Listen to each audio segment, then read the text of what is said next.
Yung contractor dito. Ito po yung dinulot po ng baha po rito sa Pagalanggang. Ayan po yung daloy po ng tubig, yan. Ayan po, nakikita nyo po, yan. Sinarado na po rito. Ito po yung equipment po nila. Ayan po yung butas. Napakalaki po, yan.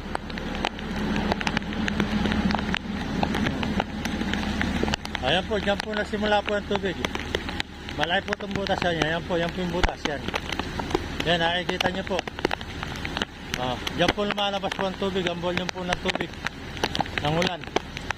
Diyan po yung nagdulot po ng may quarry po rito, naglagay po sila ng quarry po rito. Yan po mga idol. Sana po magawan po na aksyon at marami po akong napinsala. Lumubog po yung tatlo kong sasakyan po ron, saka haloblakan ko po. Ayan po, diyan po naggaling po. Ayan po, nakita nyo naman yung bakas ng tubig. Ayan, palabas po dyan. Ayan po yung equipment po nila. Ngayon po, tinatambakan na po nila ngayon. Yung loob po. Tinatambakan po nila. Yung contractor po rito, yung quarry po. Ayan po yung tinatambakan po. Ayan po yung equipment po nila. Ayan. Ayan, para makita lang po. Ayan po yung mga tao po ng mga quarry po. Ayan. Ayan po mga idol. Ayan po. Ayan po, dito po nagdaan. Ayan, nakita nyo lang po yung daanan ng tubig. Ayan o. Diyan po lumabas yung volume po ng tubig. Ayan, nagdulot po ng baha po rito sa amin. Ayan po yung baha. Laki po ng baha. 3 sasakyan ko po, lumabog po dyan. Hindi ko po nailabas po. Sa laki po ng volume ng tubig. Yan po mga idol. Sana po bigyan kami ng pansin dito. Pati po yung palay dyan, bagong tanim po yung palay. 5 araw pa lang po, lubog na rin. Nasira po. Ayan po mga idol. Ayan po yung baha. Ayan.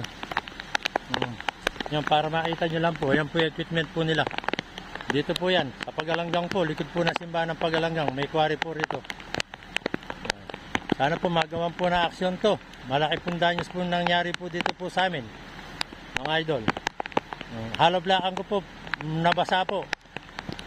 4 na motor po. Tapos 3 sasakyan ko po. Lumubog po sa dulot po ng pagkakwari po nila rito. Hindi ko po alam kung may permit po to, may permit o walang permit. Pero alam na rin po ng mga kapitan po rito ng Pagalanggan, saka kapitan po ng Torres. Mga idol. Ayan po. Dito po nagsimula po ang baha, dito sa area punto. Kasi sa tagal ko po rito sa Pagalanggang punto, alam ko po dating po ng volume ng tubig.